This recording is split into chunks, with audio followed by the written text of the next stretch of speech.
a Lina, así que voy a saludar entonces a nuestra queridísima Laura Ceballos. Laura, ¿cómo te va? Muy buenas tardes.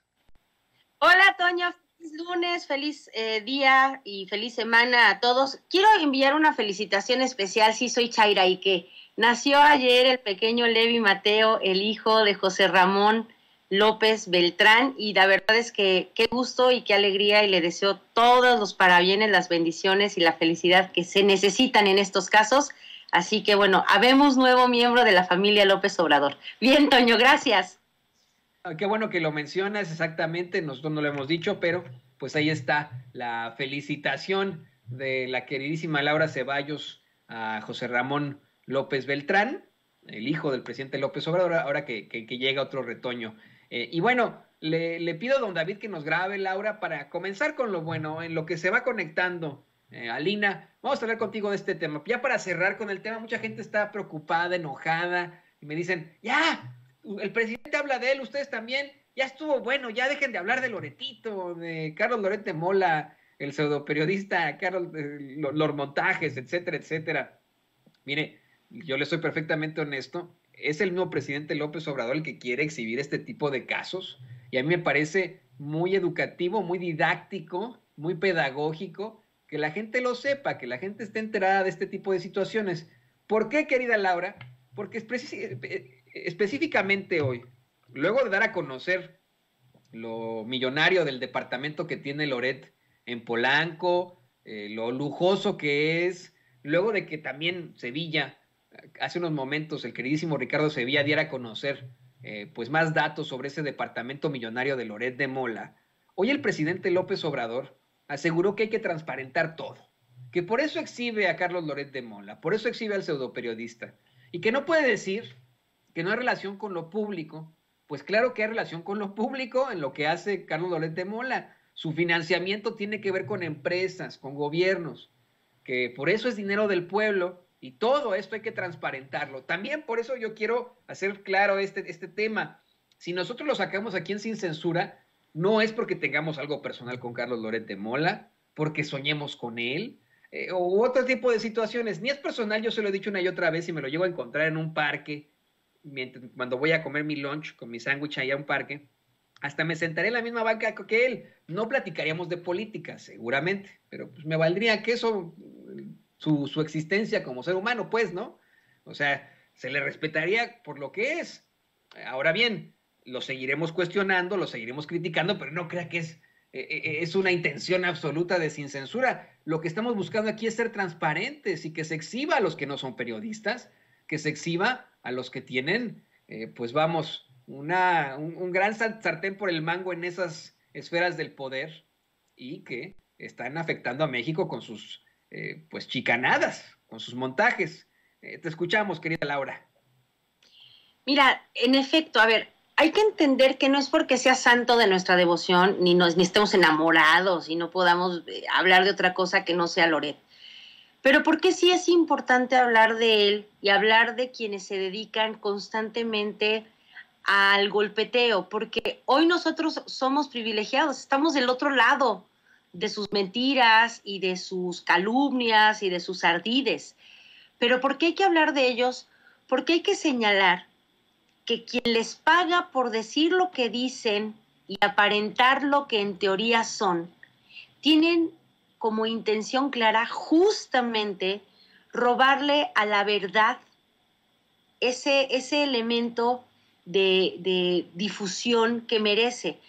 Es decir, al monopolizar ellos la información, y me refiero a ellos que deben de ser 2 o 3 megapoderosos, entre los que están, por ejemplo, el señor Claudio X y algunos otros también con agendas internacionales.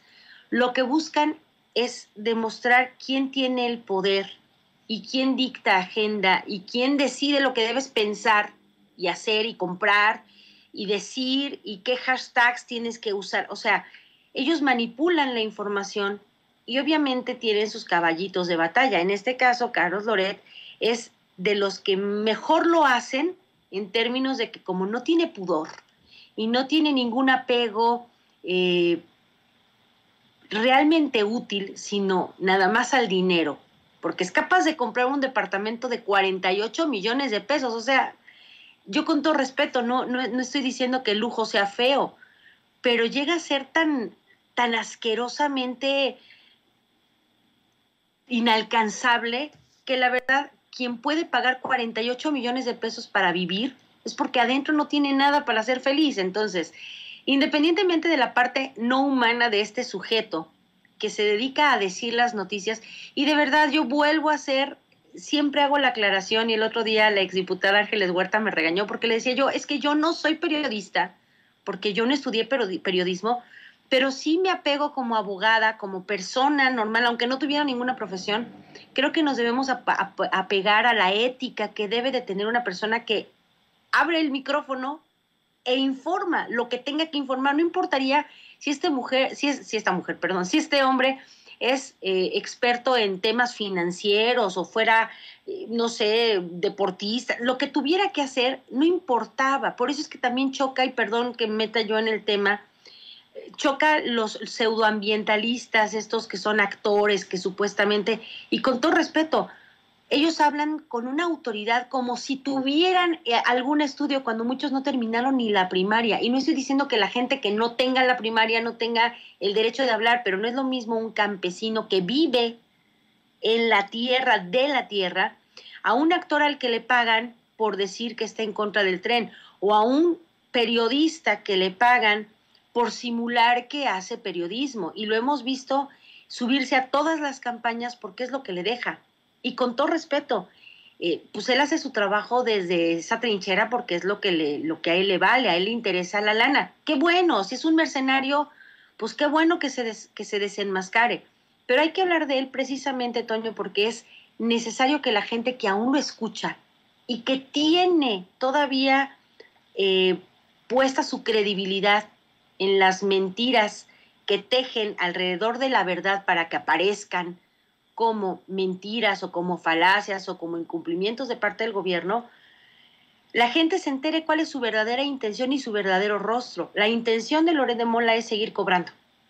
Y quienes le pagan tienen ganas de defenestrar al gobierno actual para hacerlo ver como que es igual que los demás. Entonces, esa es la razón, amigos. No es por machacarles el hígado, ni por hacerlos sentir mal, ni porque nos encante el morbo. Simplemente porque a este sujeto, como a todos los demás, hay que exhibirlos en su verdadera naturaleza.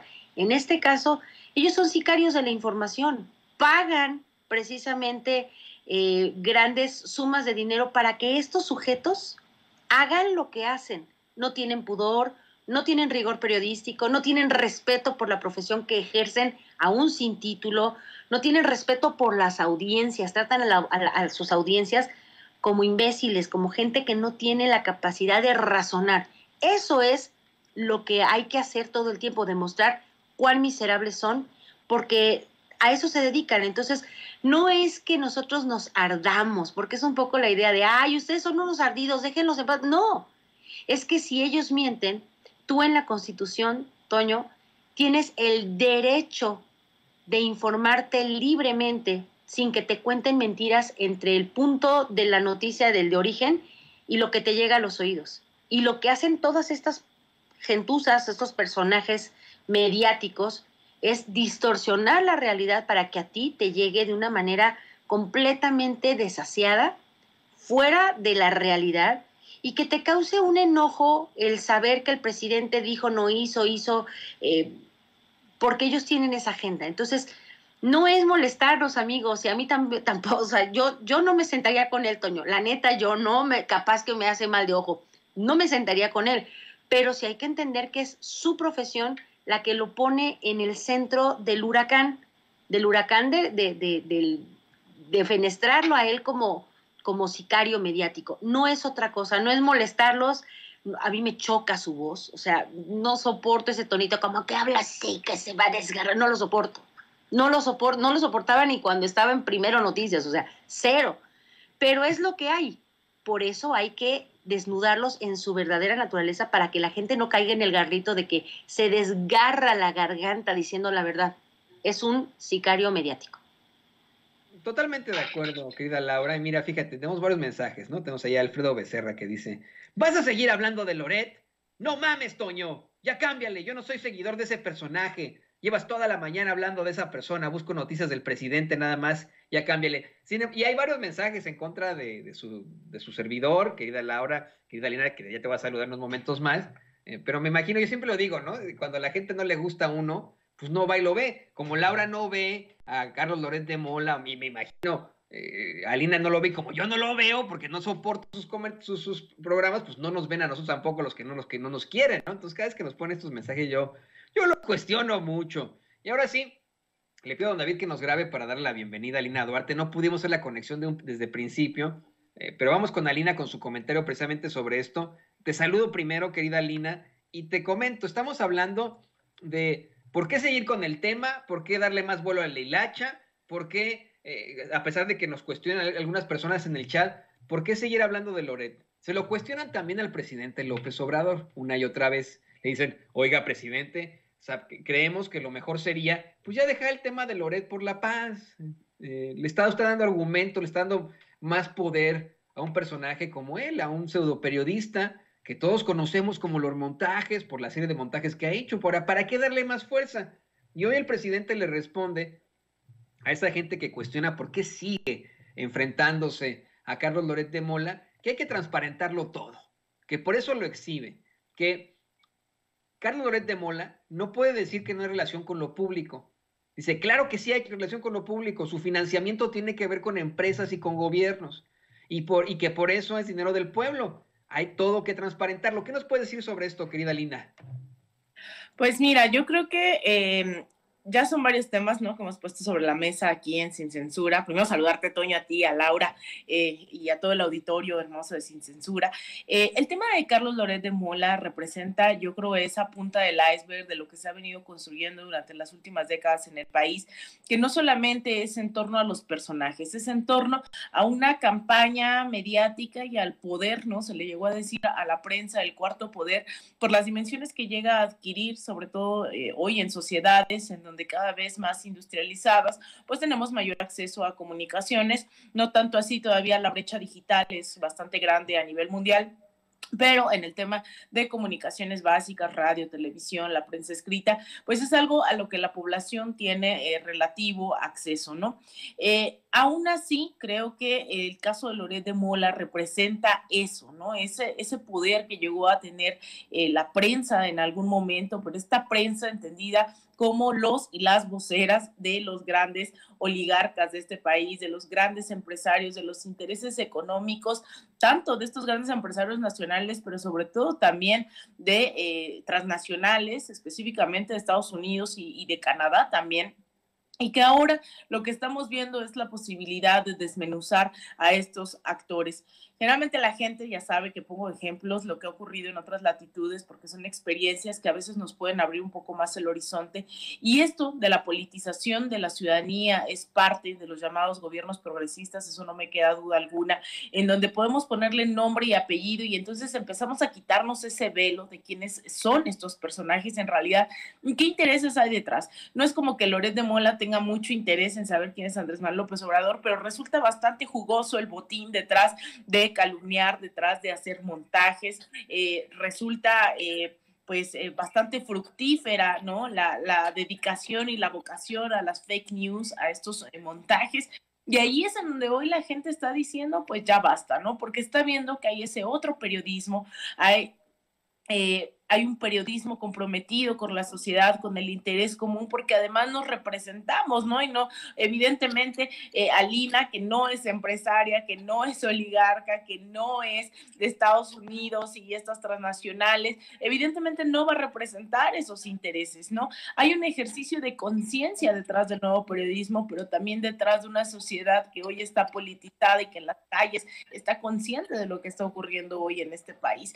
Entonces, ¿por qué hablar de Loret de Mola? Creo que hay una línea muy, a veces poco visible, ¿no? Entre seguir hablando de este personaje y lo que representa, y la otra, oye, creo que a mí lo que me da coraje no es hablar de Loret de Mola, es que al final ellos potencializan, ¿no? Sus páginas, pareciera que no hay primera plana, si el presidente no habla de Loret de Mola, estos videos que hacen, estos reportajes que hace, reportajes entre comillas, ¿no? Estas opiniones que escribe en el Washington Post no tienen eco si el presidente no los nombra. Entonces pareciera que se están enriqueciendo también de esta soberbia, ¿no?, que tienen para tratar de impulsar una campaña en contra de la llamada Cuarta Transformación, cuando no los vimos tan asiduos, ¿no?, en contra de la corrupción, en contra de los asesinatos, en contra del despojo que generaron los gobiernos anteriores. Entonces, ahí está, ¿no?, el seguir diciendo quiénes son, porque la gente ya lo tiene claro. Y por mucho que se le achaque hoy al presidente que está encabezando una campaña de deslegitimación contra los diputados, contra Loret de Mola, subestiman al pueblo mexicano que hoy está en las calles, que hoy está denunciando quiénes son traidores, que están denunciando quiénes representan a esos intereses extranjeros, y yo creo que hay que poner el acento ahí. Hay una sociedad altamente politizada que se informa a través de otros medios que no son los Loret de Molas, que no son Milenio, que no son Reforma, que no son El Universal, y que hoy están dispuestos y dispuestas a dar esa batalla comunicacional tan importante. No solo es la disputa de las narrativas, es la disputa también del futuro, ¿no?, de lo que estamos construyendo a través de esa conciencia colectiva, y que, bueno, está rindiendo frutos tan así que la gente hoy nos está viendo, la gente está en las calles, la gente está votando en los referéndums, en las consultas, y creo que todo eso es parte de un proceso que se puede perfeccionar, que se puede seguir construyendo siempre y cuando tengamos más pueblo informado y más pueblo consciente. Definitivamente, yo quiero insistir, no entiendo la intención de algunas personas en el chat de que dejemos hablar de Loret. Fíjese, ¿no? Y se nos dicen en el chat, ya dejen de hablar de Loret. Otra persona me pone ahí que si yo me lo encontraba, hasta le pedí una foto para subirlo al Twitter, imagínense. Ya me imagino, un tal Nicolás Sosa dice, ¿no? Y yo digo, sí, cómo no. Pero a mí más bien me surge el cuestionamiento, ¿por qué nos estarán pidiendo en el chat que dejemos de hablar de Loret? ¿Es porque están hartos del tema? ¿O porque no quieren que hablemos de Loret de Mola? Ahí está, ¿eh? Ahí lo dejo sobre la mesa, porque es lo mismo que le dicen al presidente López Obrador, no hables de Loret. Ya deja el tema de Loret en La Paz. ¿Por qué? Hay que seguirlo exhibiendo, así de sencillo. Y grábenos, don David, bueno, se les cumplió. Vamos a un tema distinto, mis queridas compañeras. Querida Laura, hoy el presidente López Obrador se refirió a lo que ocurrió este fin de semana acá en Estados Unidos, un meeting en el que el expresidente Donald Trump salió con sus tonterías de siempre, ¿no? Salió a decir que presionó al gobierno de México y que dobló al segundo de a bordo del gobierno de México para que detuvieran a los inmigrantes en México, que le caía bien el presidente López Obrador, a pesar de ser socialista. Ese lujo se dio Donald Trump. Y hoy el presidente, en primer lugar, dijo, bueno, pues a mí también me cae bien, a pesar de ser capitalista. Y lo que es más interesante es que, pues, estamos en cuestiones electorales. Estas declaraciones las hace Trump en medio de un meeting en el que apoya a un candidato a una senaduría, que es un escritor de la ultraderecha aquí, ¿no? Por ejemplo. Y el presidente menciona eso. Lo que está pasando es una cuestión política. Es meramente político, es meramente electoral, pero nosotros como gobierno y como mexicanos no vamos a dejar que utilicen a nuestro país como piñata. Lo que sí aclara el presidente es que casi lo dice de forma coloquial, como todos los mexicanos. Así es Trump, así es ese güey. Los conservas, en todo caso, pues cambian de chaqueta constantemente, así dice él, ¿no? Cambian de chamarra constantemente. ¿Qué nos puedes decir tú sobre esto, querida Laura Ceballos? Pues mira, es que es bien curioso. Cuando Trump, la primera campaña, tenía como objetivos decirle a la gente de Estados Unidos, yo los voy a proteger de todo mal, vamos a hacer lo que pasa en las películas gringas, nosotros vamos a ser los protectores del mundo, vamos a poner un muro y los mexicanos son violadores y asesinos y les vamos a poner una muralla para que no pasen. Y no pasó. O sea, tal cosa no sucedió, ni puso el muro, ni nos lo cobró, o sea, y creo que de todos, no estoy diciendo que sea buenecito, pero de todos los presidentes fue el que menos deportaciones logró más Barack Obama con su carisma y con su buena ondita que Donald Trump. Pero lo que se dice en campaña siempre hay que quitarle como el 95% de espuma. En el caso de Donald Trump lo está haciendo porque quiere demostrar que él es el líder, el que sabe que todos los demás siempre están a su disposición.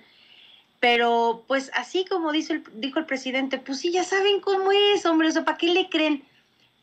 Él es una persona, es un ególatra, un megalómano, que no tiene otra forma de ver al mundo más que él desde la cima, y los demás son simples hormigas que puede pisar y quitar. Pero obviamente lo hace en una franca inicio, un arranque de su campaña política, porque quiere retomar el poder y quiere demostrar que lo que ha hecho su contrincante, que hoy es el primer mandatario de Estados Unidos, Joseph Biden, pues es más malo que lo que él hizo. Entonces quiere retomar en donde se quedó, en la parte discursiva de yo soy más fregón que todos, y yo, bueno, mi papá viene y te pega porque es policía, o sea, siempre hace lo mismo, y él quiere decir a la gente que la parte de la frontera siempre para él es un tema molesto, y él quiere poner unas murallas de 20 metros de altura y donde toda la gente migrante de Centroamérica se quede del lado mexicano, porque es lo que vende. Y el presidente por eso hoy lo dijo, a ver, no le hagan tanto el caldo gordo, porque este hombre se va a atragantar con él, porque para él es lo que vende, la imagen de lo que él va a hacer cuando sea presidente. Ya fue presidente y no lo logró, entonces lo tiene que retomar de donde se quedó para magnificarlo como todo lo que dice y hace. Y ustedes, pues digo, ahí sí que tú estás del lado en donde te llegan de primera mano las cosas que él hacía y cómo las hacía, porque él lo magnifica todo. Pero yo creo que tenemos muy buen presidente, y aunque le tocó el final de la presidencia de Trump y toda la presidencia de Biden, cuando se den estas nuevas campañas, le va a tocar todavía al presidente Andrés Manuel estar siendo el que le ponga cara del lado mexicano.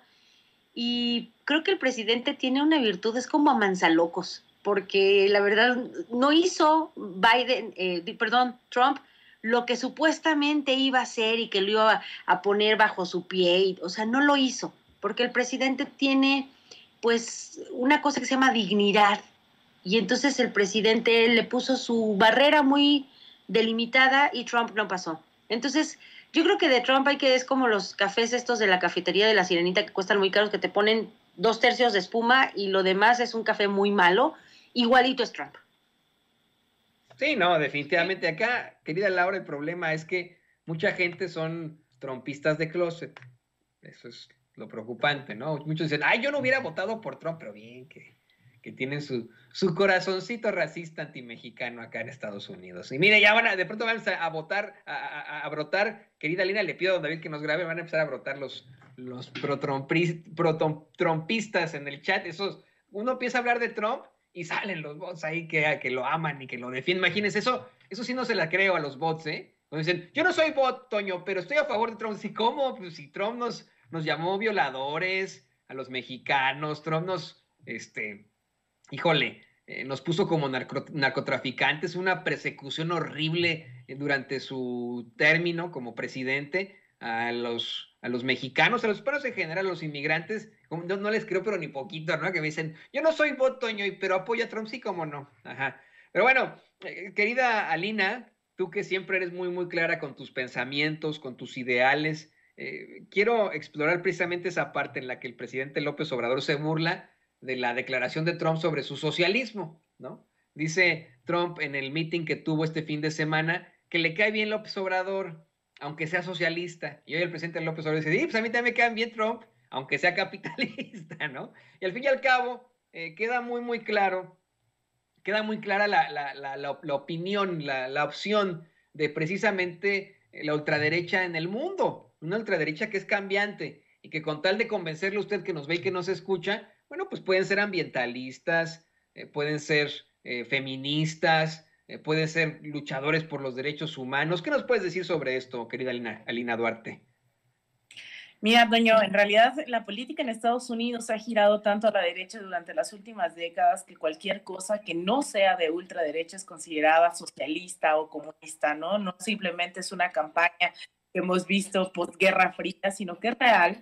lo hemos visto en las últimas elecciones presidenciales, un fenómeno como el de Bernie Sanders que aglutinó a millones de personas en torno a educación, en torno a salud, en torno a derechos que ya están establecidos a nivel global, que tendría que tener acceso a la población, y que en Estados Unidos vira tanto a la derecha y tiene tanto eco esta cultura, esta ideología neoliberal, ¿no?, capitalista, que cualquier cosa que sea un derecho pareciera que efectivamente la gente es comunista. Y en ese sentido, México para Donald Trump ha significado eso, y no es la primera vez que se refiere así al gobierno de México.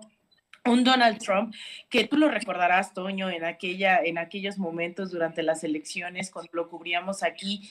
Yo estaba en Estados Unidos y yo recuerdo mucha de la gente diciendo: es que tú apoyas a Biden, y decía: yo no apoyo ni a Biden ni a Trump. Hay que acabar con esta cultura, ¿no? No solamente neoliberal, sino profundamente capitalista, imperialista, y que el establishment en Estados Unidos significa tanto republicanos como demócratas. Y yo entendía que había un eco dentro de cierta población latina por el presidente Donald Trump en términos sumamente nacionalistas. Para quien no le siguió tanto la pista a Donald Trump, pues fue un poco ese efecto del outsider, ¿no? Un personaje que venía de fuera de la política de Estados Unidos y que era un poco como nuestro Vicente Fox, que se vendía, ¿no? Que además, incluso, así como en México decían que Vicente Fox no iba a robar porque no necesitaba dinero, bueno, un poco esa era la lógica también con Donald Trump. Lo que fue muy difícil en los términos electorales, porque evidentemente mucho de nuestro auditorio, obviamente también tiene la doble nacionalidad y también podía votar en Estados Unidos. Obviamente en ese sentido tenían que votar o por Biden o por Donald Trump, ¿no? La opción de no votar era impensable, y yo lo celebro, pero también se negaban a ver que con Donald Trump no solamente era esta relación con México, con López Obrador, que se había mantenido al margen de los ataques, sino un personaje profundamente racista, nacionalista, le dicen supremacista, ¿no? Que en realidad es un poco este fascismo, ¿no? También, en lo cual incluso organizaciones muy serias en Estados Unidos, como el Southern Poverty Law Center, este centro de pobreza del sur, había registrado el incremento, no sé si del 20-30% de ataques con discursos de odio, ¿no? O ataques de odio durante la llegada de Donald Trump, e incluso el incremento de grupos supremacistas en Estados Unidos. Es una realidad que se nos niega muchas veces, ¿no? Hacia afuera de Estados Unidos. No se nos permite ver que, por ejemplo, hoy el Ku Klux Klan todavía existe en Estados Unidos, ¿no? Estamos hablando de 2022 y todavía existen estos grupos que salen a matar, y que con Donald Trump salían, ¿no?, a perseguir migrantes en la frontera y a detenerlos y hacer propiamente acciones que no les correspondía, porque hay que decirlo que también el sistema estadounidense es sumamente racista y sí puede detener como si estuviera de cara de migrantes, pero bueno, lo hacía gente que no era de la Border Patrol, que no era de la policía fronteriza.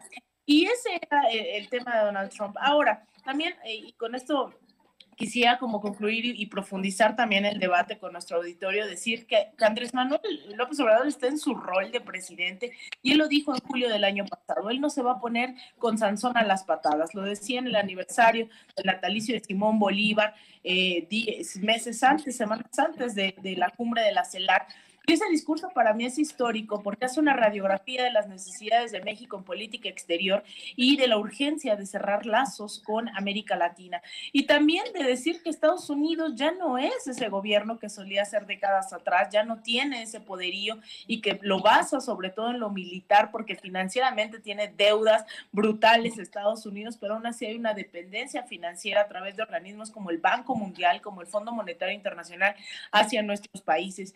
Y Andrés Manuel no va a decir lo que hace Estados Unidos tan abiertamente, pero nosotros sí podemos, y nosotros sí podemos profundizar ese debate, podemos profundizar en estas acciones, porque yo no creo que los migrantes tengan que ser tratados como moneda de cambio, y yo no creo que México tenga que aceptar políticas tan denigrantes como quédate en México, violando todos los tratados internacionales, y yo no creo que México tenga que poner y desplegar a miles de militares, a miles de la Guardia Nacional, así sean de la Guardia Nacional, haciendo el trabajo sucio de Estados Unidos contra los migrantes, ¿no? Contra quienes nosotros hemos dicho que se les respeten sus derechos en Estados Unidos, pero en México todavía es un viacrucis ser migrante en este país. se les vulnera sus derechos de forma atroz y el colonialismo y el racismo está dentro de instituciones como el Instituto Nacional de Migración. Y eso hay que denunciarlo y eso hay que concientizarlo dentro de la población mexicana para no decir es que no teníamos de otra o es que Andrés Manuel lo está aceptando, ¿no? Yo creo que el presidente no se va a meter en esas batallas, pero nosotros sí tenemos que profundizar esos debates y decir cuál es el rol que nos toca a los mexicanos en contra del racismo, en contra del imperialismo y denunciar personajes que lamentablemente, ¿no? En esta lógica del buen vecino nos toca también negociar con el vecino del norte y que de por medio están los pueblos. Y hay que hacer política entre pueblos, y hay que organizarlos entre el pueblo mexicano y el pueblo estadounidense, y si el gobierno mexicano representa al pueblo mexicano, oh, pues entonces vamos, ¿no? A negociar, pero con esa dignidad. Y yo creo que lo que hoy está de fondo es que todavía no tenemos esa relación entre pares en donde todavía Estados Unidos, con la mano en la cintura, nos dice qué hacer en política migratoria. Yo creo que podemos hacer mucho más y que desde estos espacios podemos hacer conciencia para consumir incluso cosas tan básicas, ¿no? Como dejar de consumir a las transnacionales que se están robando nuestra agua, como Bonafont, como Danone, como Coca-Cola, empezar a consumir local, respetar el territorio, llamar a la defensa de nuestros territorios y profundizar, ¿no? En esos debates para que después sí podamos hablar entre pares con un Estados Unidos que se cree dueño del mundo, que cree que somos su patio trasero y que evidentemente Andrés Manuel no lo va a hacer de manera frontal porque entonces nos metemos en una guerra, ¿no? O sea, no es el rol del presidente, pero sí de nosotros, de seguirnos informando y seguirnos politizando para acabar con este poderío en lo que cabe, dentro de lo que cabe, ¿no? En nuestras manos, porque evidentemente no podemos hacerlo todo, pero sí confrontar este tipo de situaciones con personajes tan terribles, ¿no? Como lo son Donald Trump, pero también como lo son los demócratas, que son muy cínicos, que son muy doble cara, y también obviamente con los republicanos. Así es, qué bueno que lo mencionas, Alina, es absolutamente necesario que se tome de esa forma, no como que se dobló ante el gobierno de Estados Unidos, pues no, se llama diplomacia y se llama buena diplomacia en cuanto a enfrentar un gobierno hostil, un gobierno de ultraderecha, y en cuanto, pues vamos, a un personaje que es un loquito, ¿no? Y que tenía en sus manos al gobierno del país más poderoso del mundo. Querida Lina, por favor, compártenos tus redes sociales para que la gente se siga poniendo en contacto contigo. Como siempre, te agradecemos infinitamente tu participación aquí en Sin Censura. Compártenos, por favor, tus redes sociales. Muchísimas gracias, Toño. Pues yo las y los invito a toda la auditoría a que me sigan en Twitter, en @Alina Duarte _, en Instagram _Alina Duarte, en facebook.com /Alina Duarte periodista, y también en mi canal de YouTube. Vayan, suscríbanse. Y pues nos vemos el resto de los días en Sin Censura Nocturno y aquí todos los lunes también en esta mesa con mi comadre Laura. Te mando un abrazo, Laura, a ti, Toño, a Ceci, a todo el equipo y también al auditorio de Sin Censura. Lo mismo, te agradezco muchísimo a ti, Laura Ceballos Alcázar, por esta pues excelente participación hace unos momentos. Por favor, también compártenos tus redes sociales. Te agradecemos que estés dando una respuesta muy puntual también en nuestros chats. Ahí te estamos leyendo en estos momentos. Compártenos también, por favor, tus redes sociales, querida Laura. Bueno, pues a mí me pueden seguir en Twitter como @CeballosLaura, en Facebook como Laura Ceballos, y estamos haciendo todos los días trabajo en Sin Línea MX. Los invitamos a las 11 de la mañana de lunes a viernes, y eso cuando no haya que salir a trabajar como abogada, pero a las 11 de la mañana todos los días con diferentes temas, siempre relacionados a la política, porque pues lo mío es la política y no me ando cambiando de chaquetas. No vayan a creer que hoy soy feminista y luego ambientalista. No, señores. Nosotros hablamos de política y de derecho electoral, pero siempre con la responsabilidad de respetar la inteligencia de la gente que nos hace el favor de vernos. Y hoy aprovecho el comercial, va a estar nuestra queridísima Antares Vázquez a las 8:10 de la noche en Sin Línea MX, hablando con Chato Carreón, con Pepe Arias y con Eric Gutiérrez, hablando de todo lo que pasó en estas últimas 2 semanas y de lo que viene para la Cuarta Transformación. Así que los esperamos a las 8:10 de la noche hoy para hablar con Antares Vázquez. Muchísimas gracias, Toño, y un abrazote a mi querida Alina. Muchas gracias a ti, Laura. Gracias, Alina. Les mando todo mi cariño.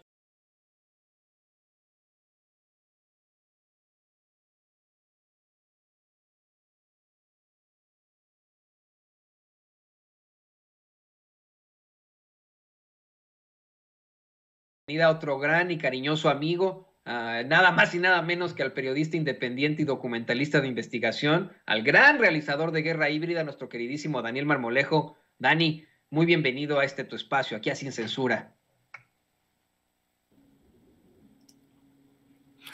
Mi querido Toño, me da mucho gusto saludarte. Gracias por la invitación siempre amable, fraterna, sin censura. Y aquí estamos, Toño, luchando desde todas las trincheras de nuestro país para sacar a México adelante. Siempre atento a tus órdenes. Así es, así es. Eres, creo, de los principales luchadores por este país, cosa que te reconocemos constantemente aquí en Sin Censura, querido Daniel Marmolejo, y precisamente por eso quiero comenzar con este tema. Fíjate que hoy la reportera de Grupo Fórmula, Sara Pablo, le dijo al presidente López Obrador que en Milenio, yo siempre te soy perfectamente honesto a ti y al público consentidor de Sin Censura, yo siempre cuestiono mucho la información que viene desde Milenio. Desde que estaba yo en los medios de comunicación tradicionales, se tiene por costumbre no hacer mucho caso a lo que revela Milenio, puesto que con tal de tener la nota o de tener la primicia, de hacerlo con premura, se dan unas voladas impresionantes, pero traen información muy fuerte. Y se la menciona a Sara Pablo, al presidente López Obrador, que Emilio Lozoya Austin aseguró que fue el propio expresidente Enrique Peña Nieto el que le ordenó dar el soborno millonario a Ricardo Anaya. Es decir, que Peña Nieto le ordena a Emilio Lozoya Austin entregar el soborno millonario que les dieron en Odebrecht a Ricardo Anaya para que se apruebe desde el PAN la reforma energética. Hoy tenemos una vez más, desafortunadamente, mi querido Daniel Marmolejo, un video que le vamos a mostrar por nada más una partecita en estos momentos. Hoy también hay video de Ricardo Anaya, un video en el que el muy descarado incluso habla de cómo la unión fue la fuerza para enfrentarse a la reforma eléctrica del presidente López Obrador, algo que es considerado por la mayoría de los mexicanos como una traición a la patria. Bueno, hoy lo celebra nada más y nada menos que Ricky Riquín Canallín. Vamos a ver nada más una parte, querido Daniel, para que lo platiquemos contigo, porque es muy, muy importante que la gente tenga este contexto. ¿Ya te diste cuenta de que ya le dimos la vuelta a la tortilla? ¿Que sí es posible ganarle a Morena en 2024? Lo que pasó en el Congreso fue de verdad importante. Que la oposición se mantuvo unida. Y unida frenó la ley Bartlett, que le habría hecho muchísimo daño al país. Yo verás, quiero felicitar a todas y a todos los diputados que evitaron con su voto la aprobación de una reforma que ponía la energía. No voy a seguir con esto, Daniel, es verdaderamente ridículo. Fíjate cómo celebra la traición a la patria. No se puede ser más cínico en el mundo. Celebra la traición a la patria este desvergonzado de Ricardo Anaya, quien hoy es exhibido en la mañanera por una reportera, por un reportaje precisamente de Milenio, al decir que Emilio Lozoya lo está acusando a él directamente de recibir sobornos por órdenes de Enrique Peña Nieto para que se aprobara esa reforma energética que tanta problemática, tanta destrucción trajo a México. Te escuchamos, querido Daniel. La traición a México ha intoxicado la política del PRI y del PAN, al grado, querido Toño y amigos del auditorio, que el PRI terminó subsumido a las indicaciones de Claudio X González y del Partido de Acción Nacional y se ha ido al cabús. Pero no se trata de ir atrás de una locomotora. Realmente el PRI está respirando el monte del PAN, así literal, e intoxicándose.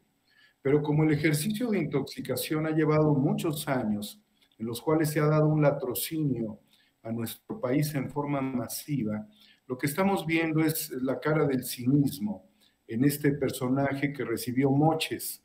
Desde que Coello Trejo tenía el tema y era el abogado de Emilio Lozoya, habló de una serie de videos, habló de materiales que pudieran señalar a grandes personajes, entre ellos suponíamos a Luis de Garay y desde luego Enrique Peña Nieto.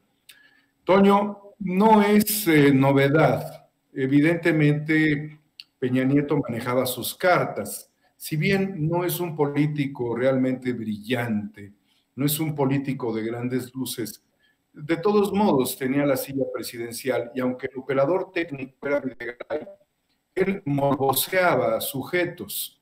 Realmente lo que hizo fue tentar a este personaje para que contribuyera naturalmente a la reforma. Yo estaba en la Cámara de Diputados queriendo acceder en aquella ocasión cuando fue determinante para el país que se hiciera esta reforma y se llevara a votaciones. No tuve la oportunidad de ingresar, aunque tenía yo acceso a la Cámara de Diputados. Ese día se me impidió porque la tensión fue muy grande y se pasó del salón de plenos a un salón aún más pequeño. Allí, en ese salón pequeño, donde los diputados se ahogaban en su propia respiración, y donde el hedor de la corrupción corría desde la mesa directiva de la Cámara de Diputados, presidida por Ricardo Anaya, teniendo además cómplices del PRI, como fue el anterior presidente Arroyo Vieira de Guanajuato, quien después le aparecieron $3 millones en las islas, fue directamente la banca privada de Andorra, cuando se destapó parte de una cloaca siendo el embajador de México en la República Oriental de Bolivia, del Uruguay. Todo esto señala muy claramente que es inobjetable e ineludible la corrupción de este personaje que fue muy claramente apostando a la estrategia peñanietista en algo que tiene que ver con el paso siguiente. Ricardo Anaya necesitaba vincularse y entregarse a las decisiones del PRI para poder aspirar a la presidencia de la República y votar y lograr un acuerdo en fast track. Le generó muchos problemas incluso al propio PAN. Confrontó en su momento a Margarita Zavala, quien en ese nepotismo panista también era candidata a la presidencia de la República y después declinó. Y sabemos que todo esto se hizo a partir de credenciales y de un movimiento muy retorcido de Margarita Zavala. Todos ellos son una fauna de traidores a la patria, querido Toño. No es novedad. Lo que resulta un poco incómodo es cómo se ha llevado esto como una telenovela por episodios, administrada por Emilio Lozoya, innecesariamente, al grado de tener que terminar en la cárcel, pero no quiere estar solo. La realidad es de que Emilio Lozoya sabe que todos estos vínculos se han dado. Y mientras Rosario Robles ha apechugado, protegiendo a Videgaray, protegiendo a Peña Nieto, y que debiera estar acompañada al menos, en el caso de Rosario Robles, por Emilio Cebadúa, quien fue su jefe operativo más importante, teniendo el control de los dineros. Ella está sola, pero se ha limitado a entregar las pruebas necesarias porque todavía cree en la resurrección del PRI y cree en que Videgaray, el pacto que tienen, la va a salvar. Emilio Lozoya ya no tiene pactos. Desde un principio llegó a entregar elementos, pero ha sido demasiado innecesario para él que esto se prolongue. Y yo creo que por la misma razón, y ya lo tengo que poner en perspectiva, por la cual el ex senador panista Lavalle Mauri se encuentra en este momento en prisión, el siguiente es Ricardo Anaya. Entonces, para que Ricardo Anaya logre ciertas lógicas que evitaran su presencia ante las autoridades judiciales y ser llevado a un proceso en prisión, porque además sabemos que él es saltimbanqui, que se cambia de país como cambiar de calzones, lo que es ineludible en él es la traición y la corrupción. Es un personaje que encarna ambos factores. Si la lógica no fallara, y si la Fiscalía General de la República, así como logró que se consignara en el caso a Emilio Lozoya y a Lavalle Mauri, Jorge Luis Lavalle Mauri, pues el tercero sería este personaje, Ricardo Anaya. La única situación, querido Toño, es que él está tratando mediante estas estrategias echarse a la bolsa, es una cuestión política, a todos los prianistas, al PRIAN, PRD desde luego también a Movimiento Ciudadano, a la bolsa, para generar un efecto a su favor, como que qué bueno que él nos está aplaudiendo porque somos traidores, pero es parte de toda una toxicidad dentro de la vida pública de México. Esperaría yo, Toño, para cerrar el tema de Ricardo Anaya, que lo podamos ver en la cárcel muy pronto. Pues verdaderamente que sean escuchadas tus plegarias como mis plegarias, querido Daniel Marmolejo. A mí también me gustaría muchísimo que los principales causantes de la ruina de México enfrenten las consecuencias. Deja tú que exista ahí algún tipo de situación coercitiva, simple y sencillamente la justicia, darle a cada quien lo que le corresponde, la constante y perpetua voluntad de darle a cada quien lo que le corresponde, y creo que uno de los principales artífices de esa maldad que hemos enfrentado los mexicanos, de esa ruina, es nada más y nada menos que Ricardo Anaya. No lo dice solamente Toño Ruiz, no lo dice solamente Daniel Marmolejo, lo dicen propios miembros de su partido, excompañeros de él también, tanto del PRI como del PAN, ¿no? Así que, pues eso que tiene que quedar ahí muy, muy claro. Y le pido a don David que nos grabe, Daniel, porque hablando ahora del PRI, hoy el presidente López Obrador aseguró que no le extraña que la candidata del PRI en Hidalgo, Carolina Villano, y pareja de Rubén Moreira, haya dicho que hay que quitar las pensiones de adultos mayores, ¿no? Las pensiones a los adultos mayores. El mandatario incluso comenta que esta señora simple y sencillamente fue sincera. Pues, por ejemplo, al hablar del PRIAN, todos los panistas votaron en contra de las pensiones para adultos mayores y niños con discapacidad, y pues no le extraña que para ellos esto sea populismo, sea paternalismo. Comentó que Carolina Villano, la priista, la candidata del PRI en Hidalgo, todavía salió con que hay que quitar las pensiones para destinarlas a carreteras, y que así la hacían antes, ¿no? Nada más que no destinaban a las carreteras, sino que se lo robaban todo. Tú eres precisamente un especialista en el tema de Hidalgo. ¿Qué nos puedes decir sobre esto, querido Daniel? Mira, querido Toño, para empezar hay que recordar que el estado de Hidalgo pudo haber recibido cerca de 300,000 millones de pesos de presupuesto extraordinario respecto a todo lo que se había dado en otros gobiernos, y se hicieron algunos puentes, sobre todo en la capital, en Pachuca, mientras toda la infraestructura carretera del estado está totalmente destrozada. Es decir, sí hay un objetivo primario respecto a la inversión en infraestructura carretera.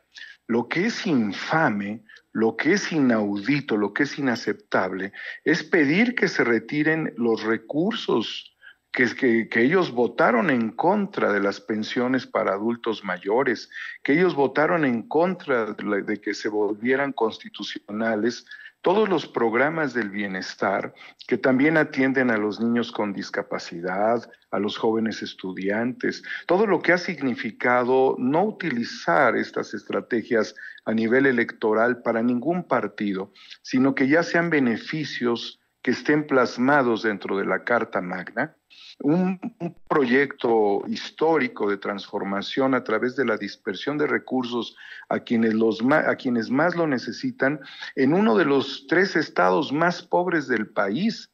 Algunos dicen que está dentro de los 5 más pobres. Este es un dato que se pudiera corroborar. Yo creo que desde muchas décadas no ha dejado de ser de los 3 más pobres. Cuando tú recorres las comunidades de Hidalgo, te das cuenta que los programas sociales llegan antes de que estos pueblos se volvieran fantasmas. Y del origen caciquil de la candidata del PRIAN, RD, Carolina Villano, que sería Villana, Carolina Villana, así lo dejo ya, no me puedo referir de otra manera a quien atenta contra los programas sociales. La idea es tener una ingente cantidad de recursos para aplicar sobre ellos estrategias para desaparecerlos. Los Moreira, lo sabemos, la cantidad de endeudamiento que dejaron en Coahuila.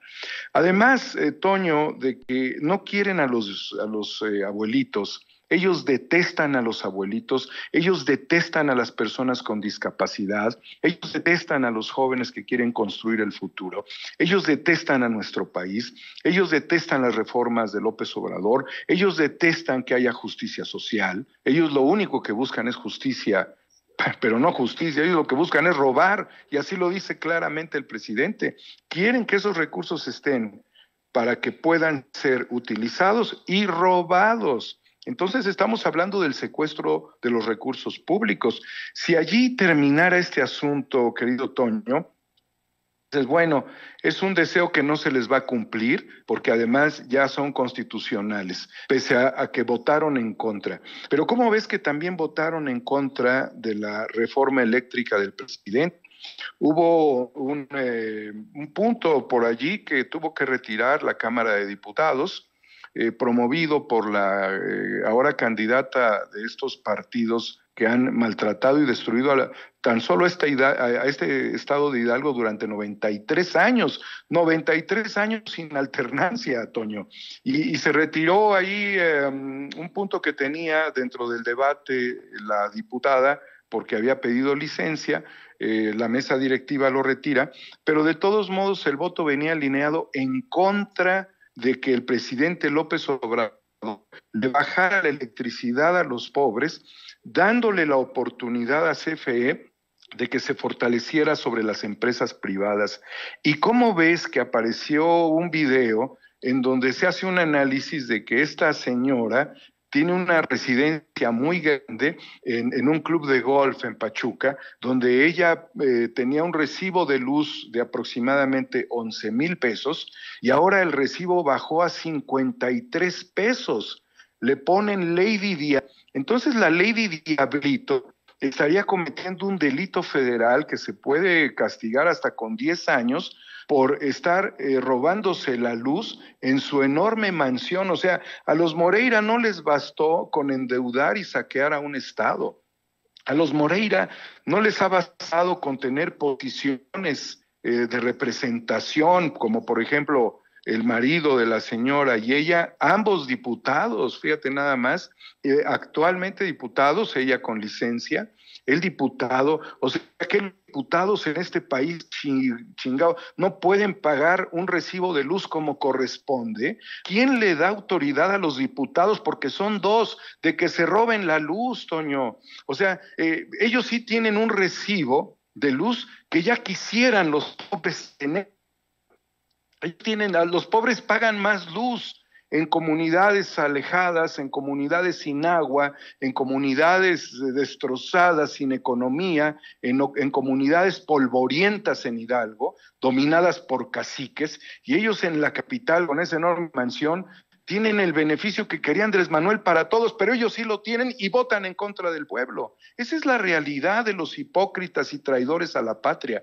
Es muy justo llamarles traidores a la patria, y yo creo que bajo esta lógica argumentativa están perdiendo, si no es que ya perdieron, porque además la distancia es abismal.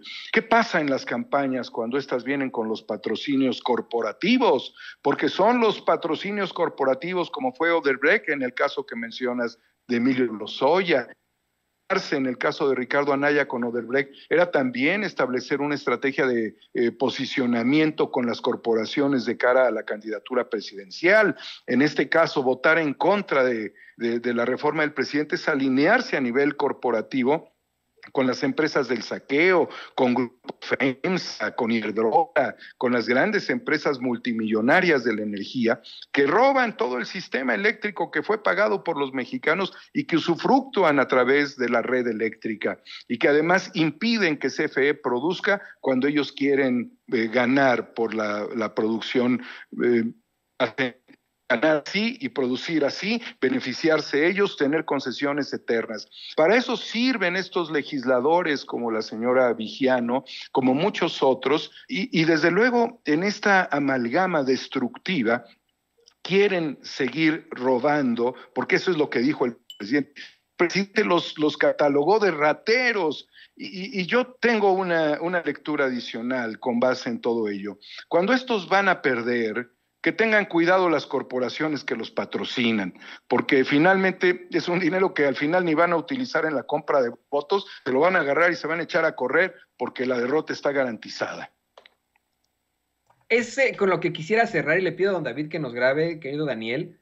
Hoy el presidente López Obrador le restriega en la jeta a los conservadores que tiene el 71% de aprobación según la encuesta de Morning Consult, una empresa independiente de acá de los Estados Unidos, y que lo sitúa aún en el segundo puesto de los líderes más reconocidos del mundo, por abajo de Narendra Modi, el primer ministro de la India. El presidente se lo restriega en la jeta a los conservadores y también pues hace esta mención sobre Carolina Villano. ¿Qué peso tiene que el presidente de México le diga a los mexicanos, exhiba ante los mexicanos, que la candidata que tiene el PRI en Hidalgo exigió que se acabaran las pensiones para adultos mayores con tal de ponerlas en cuanto a carreteras que, como bien lo mencionabas, el mismo presidente plantea, pues ni las construían porque se robaban el dinero? ¿Qué peso tiene esto, querido Daniel, frente ya a las muy cercanas elecciones en Hidalgo? ¿Es el fin de la carrera y de la campaña de Carolina Villano, compañera sentimental, pareja de Rubén Moreira y el PRI? Pues mira, como yo le llamé Carolina Villano, es parte de la derrota histórica del PRI, que tras perder la esencia nacionalista y con estos sujetos que vienen de mucho amasar dinero en diferentes estados, como por ejemplo en Coahuila, los Moreira, y que todo el mundo lo sabe, y que ellos se han tratado de defender, pues lo que yo veo es de que van a ser parte de la salida de Alito Moreno de la dirigencia del PRI, porque su estrategia no les va a funcionar. Es muy probable que arrasen en los diferentes estados del país. Está cerrando muy fuerte Morena en Aguascalientes, en Durango también está con mucha intensidad, que son dos estados que pueden ser considerados divididos. Hay una determinada división, hay un clasismo dentro de estos estados, pero el ejemplo, por citar alguno, que nos dio Veracruz, que había sido un estado indefectiblemente priista, que pues obviamente saquearon Veracruz como nadie, y que después de probar con el PAN y que tuvieron ahí a otro panista totalmente cuestionable, que además era un cachorro del Bester Gordillo, y bueno, pues todos sabemos que este gobernador, que estuvo por un periodo muy breve de 2 años, tiene todo tipo de señalamientos, y que su secretaria de Finanzas se encuentra prófuga, y que su procurador se encuentra prófugo, o fiscal carnal, ¿sí? Pues Veracruz dio un cambio. Yunes está actualmente en el basurero de la historia. Sus hijos querían seguir aprovechándose, así como los Moreira están buscando la expansión territorial en Hidalgo. Sin embargo, Yunes es un ejemplo de la caída del PAN y previamente pues vemos con Duarte la caída del PRI, y que fue necesaria la llegada de Morena con el gobernador Cuitláhuac García. Esto es un ejemplo de los estados que hegemónicamente tenían la visión priista y que se movieron al panismo, y que después de los secuestros, del latrocinio, de todos los fraudes que se dieron, del agobio de la ciudadanía ante la inseguridad, de la brutal pobreza que envolvió estos estados, terminaron por darle la vuelta a la historia. Y creo que Hidalgo va a hacer lo mismo.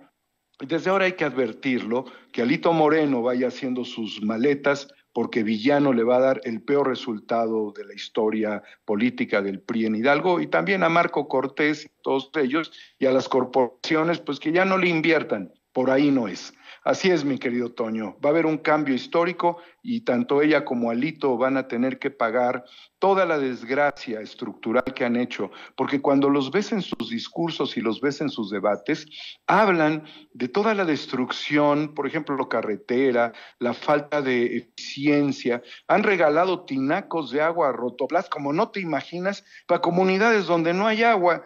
O sea, primero conéctenlas al agua. Hay gente que no conoce el agua potable en estos lugares, y muchos de ellos, más de 400, 500 mil, emigraron Estados Unidos, por la falta de futuro, por la incapacidad de desarrollar economía. Pues estas personas van prácticamente en caída libre. Y Alito, junto con todo el proceso electoral, le va a tener que decir adiós a la dirigencia del PRI. Me parece que eso sería lo lógico. Inobjetable tenerlo, y también creo que hay muchas disputas internas entre el PRI y el PAN al ver las estadísticas que no los favorecen y que van a quedar realmente con números muy bajos y con muy baja representación. Se salvó el litio de ellos, querido Toño, pero estarían dispuestos incluso hasta consignar el agua, ¿sí? Estos van por privatizar todo. Odian a los mexicanos, estarían dispuestos a privatizarlo todo con tal de que ellos y 4 generaciones más vivan enriqueciéndose. No hay forma de sostenerlos. Para un país estos son los peores corruptos de la historia. Yo creo, mi querido Daniel, que más que odiar a México, aman al dinero, aman al poder esos priistas y panistas. Y como tú bien mencionas, es momento de demostrarles que no los queremos más. Queremos verlos en el basurero de la historia. Y bueno, pues, querido Daniel Marmolejo, como siempre te agradecemos estos grandes comentarios aquí en Sin Censura, muy puntuales, estos análisis que pues son dignos de cualquier tipo de reflexión fuerte para nosotros como mexicanos frente a un futuro de transformación. Verdaderamente siempre nos sentimos muy admirados e iluminados con lo que nos compartes aquí en Sin Censura, por lo que te pido por favor que también nos compartas tus redes sociales, tu canal, para que la gente te siga buscando, a pesar de pues la serie de bloqueos que te hacen constantemente por decir la verdad, por hacer este tipo de análisis, querido Daniel Marmolejo. Gracias, querido Toño. Yo creo que no pueden ocultar la realidad estos personajes. Yo creo que esto que señalas de los ataques directos en mi contra son evidentes por la agudeza con la que analizamos y la fuerza con la que defendemos a nuestra patria. Señalas bien que aman el dinero, pero lo aman más que a su propio país. Y nosotros amamos más a nuestro país y la riqueza de su gente, pues que a las ingentes cantidades de dinero que ellos han malversado históricamente. Daniel Marmolejo, los invito siempre en Homo Ex Novo, a través de Twitter, y en el caso de YouTube a través de 4A República, y igualmente 4A República en Facebook, y solamente quisiera, si me lo permites, Toño, señalar que nuestro amigo Joaquín Ortega sigue todavía delicado y en observación. Tuvo 3 ingresos o reingresos al Instituto Nacional de Neurología y Neurocirugía. He contactado a los directivos para que por favor le den la máxima atención, y esto es necesario. Lamento que yo tenga que intervenir en la petición, pero lo debo de hacer. Pero ¿qué pasa con las personas a las cuales no se les puede auxiliar y que en su timidez, en su pobreza y en la fragilidad y en el empobrecimiento también de su salud se encuentran pues sin un auxilio, sin una ayuda? Yo le pido a los médicos y a todo el equipo que conforma el Instituto Nacional de Neurología y Neurocirugía, que por favor cuiden a Joaco. Hubo algo que está sujeto a una valoración que quizás no debió ser. No voy a hablar más de este procedimiento, ni quiero opinar de más hasta no tener todos los elementos, pero y queremos mantener la calma, pero sí la presión social. Queremos que Joaco sea bien atendido, al igual que toda la gente en el Instituto Nacional de Neurología y Neurocirugía, y que no los rechacen si acaso un residente sin experiencia hace una valoración subjetiva. Necesitamos médicos que ayuden a los residentes a interpretar mejor los procedimientos y la actuación para evitar más riesgos, para evitar defunciones, para devolverle a las personas la salud y la posibilidad de seguir adelante como Joaco lo merece. Muchísimas gracias, querido Toño, y gracias a la audiencia de y por Sin supuesto, Censura. Por supuesto, toda nuestra solidaridad con Joaco. Aquí también le extendemos nuestro brazo, nuestro apoyo. Qué bueno que lo mencionas, querido Daniel Marmolejo, y siempre pues viendo por tus amigos, por tus compañeros, por esos que luchan por la verdad con justicia. Muchas gracias a Daniel Marmolejo, nuestro apoyo a Joaco, y aquí, ahí lo tenemos siempre, con mucha fuerza desde aquí, desde Sin Censura. Y le pido a don... Amigos, amigas, regresamos en breve, pero mientras seguimos hablando sin pelos en la lengua, sin censura, usted puede suscribirse a nuestros 3 principales canales en YouTube.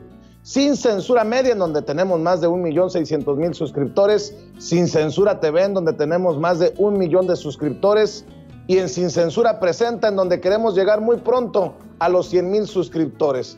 Si usted ya está inscrito en Sin Censura Media, suscríbase en Sin Censura TV. Si ya está suscrito en Sin Censura TV y Sin Censura Media, suscríbase a Sin Censura Presenta. Recuerde que es gratis, no tiene que sacar un solo centavo de su bolsillo para apoyarnos. Dele clic en la campanita para que los señores y señoras de YouTube envíen las notificaciones cuando estemos transmitiendo en vivo y en directo o estemos subiendo videos.